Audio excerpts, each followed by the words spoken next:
na estrutura legal ainda a gente falava em integração da pessoa portadora de deficiência. Ainda até pouco tempo se chamava ainda pessoa portadora de deficiência. Como é isso? Como é que é? Isso é claro, porque o movimento social ele não é linear. As mudanças não acontecem 100% e da noite para o dia. Né? Até hoje a gente está lutando, eu acho que a gente ainda tem uma coexistência do modelo de integração e do modelo de inclusão, né? É um avanço que é difícil, por quê? Porque é uma quebra de paradigma, é uma mudança de jeito de pensar, de jeito de encarar, né? Então você sempre tem alguns pontos que vão mais na frente, vão puxando, não é verdade? E aí você tem pontos que vão um pouco mais atrás. Nenhum movimento social em nenhuma área é uniforme. Sim. E não é linear, não é um tijolinho, outro tijolinho, outro tijolinho. Ele tem avanços, retrocessos. Sim. E eu me lembro que você falava que nessa época a gente chamava pessoa portadora de deficiência, já era um avanço, né? Sim. Esse conceito já era porque já tinha a questão da pessoa no conceito, né? Sim. E a deficiência também, né? Porque o que você tinha antes? O que você tinha antes eram termos horrorosos. Você falava de defeituoso, né? A ACD aqui em São Paulo era a Associação da Criança Defeituosa. Eu me lembro que eu vi as propagandas e eu ficava horrorizado. Sim. Como uma coisa que não funciona, né? Você tinha o excepcional, mas você também tinha mongoloide, débil mental, termos que até hoje, muitas vezes as pessoas usam no sentido bem pejorativo, né? Você tinha o aleijado, então você passar para pessoa, né? Então, em primeiro lugar, você está dizendo que ela é uma pessoa, é um ser humano, né? E pela primeira vez, aparece a palavra deficiência, né? Mas aí, na época, ainda se falava pessoa portadora de deficiência. A gente precisa ir amadurecendo, aí nós somos amadurecendo e agora a gente fala pessoa com deficiência. Os japoneses têm um ditado interessante, eles dizem que a gente enxerga mais porque a gente está, como se a gente estivesse no ombro de gigantes, né? Então, se hoje em dia a gente está enxergando mais, a gente passou por um Benjamin Constant, do Dom Pedro II, a gente passou por uma coordenadoria da integração, né? Até chegar onde a gente está hoje, sabe lá, eu acho que a gente ainda vai avançar muito mais, né? Tá. Isso é construído. Mas Regina... não sei, talvez dizer o que representou, como era esse modelo de integração e qual é a ideia de inclusão. Exatamente. Você pode falar um pouco sobre isso, Regina? Porque a gente, eu acho que compartilha mais ou menos esses conceitos, mas talvez para quem vai ouvir, e acho que talvez não entenda. É a mesma coisa. Exatamente. Enfim, o modelo de integração, eu acho que quando ele começa essa integração, né, trazer a pessoa com deficiência à sociedade, ela começa trazendo, né, sem mudanças, para uma sociedade inacessível. Então é a pessoa que tem que se adaptar à sociedade e não a sociedade se tornar acessível às pessoas com deficiência. Acho que isso é uma mudança muito grande, é um exemplo. Enfim, nós vamos dar trabalho para as pessoas com deficiência e dar um lugar de trabalho, por exemplo, local de trabalho que um cadeirante tem que subir escadas, sem ele poder subir escadas. Então, como é que se fazia? Se carregava. Na inclusão hoje, né, teria que ter uma rampa, teria que ter, enfim, uma acessibilidade para que ele, de forma autônoma, como qualquer outra pessoa, pudesse ter acesso ao seu local de trabalho. Eu fico... diga. Não, eu penso nesse modelo de integração como a primeira saída de política pública em que se pensou as pessoas com deficiência, né? Quer dizer, até há um tempo elas eram absolutamente ou então pouco lembradas pelo poder público, né? Então, de repente se reparou que era um problema social. E aí, o que a gente vai fazer? Alguma coisa a gente tem que fazer com esse contingente de pessoas que é muito grande, né? Então, alguma coisa a gente tem que fazer. Então, vamos oferecer uma escola especial, vamos oferecer são políticas especiais, né? São especiais e segregatórias. Segregatórias, exatamente. Uma escola que ninguém vê, que não convive com outras crianças, enfim, que não anda na cidade. É uma política segregatória. Mas que, de alguma forma, acho que foi a primeira etapa, como você disse, Opa, tem algum telefone? Desculpe, eu vou sair do papo agora. Desculpe, não tem jeito. Vamos ver. Está super bacana. A Regina tá bárbara aí. Um grande abraço. Você também. Pois então, então na integração, o que a gente tinha, Regina, né? Você complementa a concessão de benefícios assistenciais, programas e políticas especiais que muitas vezes envolvia a segregação. Né? Isso.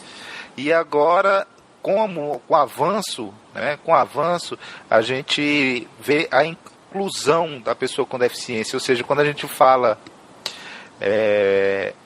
em todas as pessoas, a gente também está falando nas pessoas com deficiência. Então, existem políticas de discriminação positiva que é para promover o acesso aos mesmos bens e serviços que todas as pessoas, ou seja, a mesma escola, o mesmo sistema habitacional, os mesmos sistemas de transporte, né? Então não vai ter um transporte especial, não vai ter uma escola especial, uma sala especial, uma turma especial. A inclusão, como a gente vislumbra, né? E aí o horizonte utópico, ultrapassando, seria a sociedade inclusiva, onde as pessoas não precisariam mais de políticas de discriminação positiva, elas são respeitadas, elas já são naturalmente entendidas em sua diversidade. Isso seria o nosso horizonte utópico do movimento. Seria mais ou menos isso? Eu acho que sim. E agora, né, enfim, eu acho que é importante também destacar a ideia de que essa sociedade inclusiva é uma sociedade mais justa, mais inteligente, não só para as pessoas com deficiência, mas para um conjunto muito grande da população que não partilha de um ideal de ser perfeito, de um atleta, por exemplo, de alto rendimento. Né? A população brasileira, enfim, correndo as fases da vida, né? Da criança ao idoso, e, enfim, pessoas muito baixas, muito altas, pessoas obesas, pessoas com limitações temporárias, enfim. A população é muito mais diferente do que igual numa ideia de perfeição. Então, eu costumo dizer, por exemplo, que a questão do ônibus, né?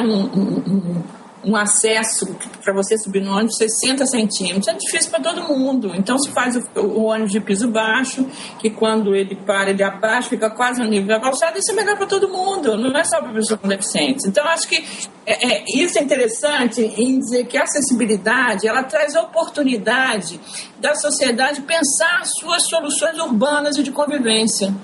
Para um modelo melhor, eu acho, mas para soluções melhores. Eu acho que isso é um ganho para todo mundo, não só para as pessoas com deficiência. E aí a gente pode chegar na importância do que é o dia 21 de setembro, né?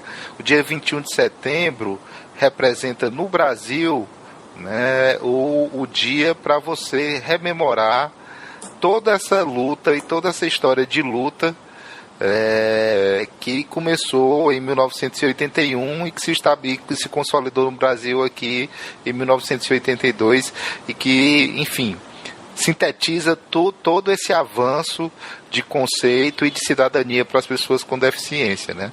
Eu acho que cabe dizer o que representa o dia 21 de setembro.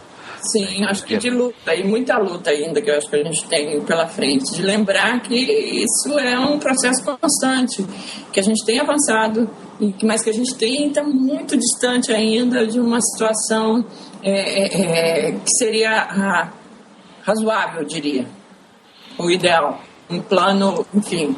Então, acho que é isso, é permanecer lutando e chamar a atenção da sociedade para que, enfim, mudem as suas atitudes para incluir as pessoas com deficiência.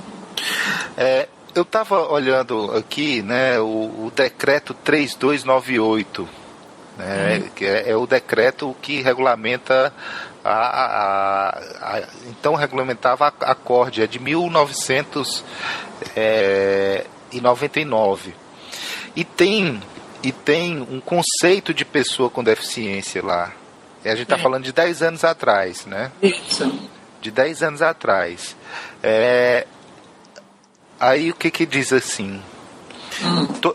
O artigo 3º diz que deficiência é toda perda ou anormalidade que gere incapacidade para o desempenho de uma atividade dentro de um padrão considerado normal. Isso. Né? Mas esse conceito de lá para cá evoluiu bastante, né? Bastante. Principalmente com a convenção. Exatamente. Porque essa é a visão estritamente médica. É como se a pessoa com deficiência fosse somente um problema médico, não fosse um ser humano. E aí eu pergunto, o que é um padrão considerado normal? Um padrão de atividade considerado normal? É muito complicado isso daí. É difícil. Acho que não existe um padrão de normalidade, enfim, não sei. Talvez só dentro da concepção médica, né? Mesmo assim. Dentro da concepção médica, de uma ideia de performance física, né? Sensorial, enfim. Porque pessoas, por exemplo, com paralisia cerebral, e tem uma grande dificuldade de movimento e de fala, podem ser brilhantes. Eu acho que é isso, pensar que as pessoas com deficiência têm tantos valores humanos e potencialidades como qualquer outra pessoa. Sim. E a definição que a gente tem com o advento da convenção, fala um pouco do que foi a convenção. Foi um tratado internacional, como você tinha nos falado, construído de forma participativa, com a participação da sociedade civil. Conta mais, eu acho bacana você contando. Esse tratado, na verdade, foi uma tentativa 20 anos atrás. O Movimento Internacional de Pessoas com Deficiência queria propor um tratado internacional. E aí não se conseguiu, se editou as normas uniformes contra toda forma de discriminação contra as pessoas com deficiência. Na época, na década de 80, não me lembro exatamente o ano. Mas, enfim, essa reivindicação, ela teve continuidade, né? E em 2002, uma conferência contra o racismo do Durban, o México propõe, né, que a ONU primeiro considerasse a hipótese de discutir esse tratado. Conseguiu isso e em 2002 começam as primeiras reuniões, foram feitas 2 reuniões por ano, uma cada semestre, e em 2006 se conclui esse texto, que teve um processo muito rico de participação da sociedade civil em todo o processo. Já na segunda reunião é criado uma coalizão internacional que chama Caucus, International Disability Caucus, uma aliança internacional sobre deficiência, né, com o movimento de todos os países, organizações nacionais e internacionais. Para você ter ideia, nessa sessão, se eu não me engano, em dezembro de 2006, que fecha, né, o texto do tratado, tinha 800 líderes de pessoas com deficiência do mundo inteiro. A gente estava em maior número que a delegação dos países.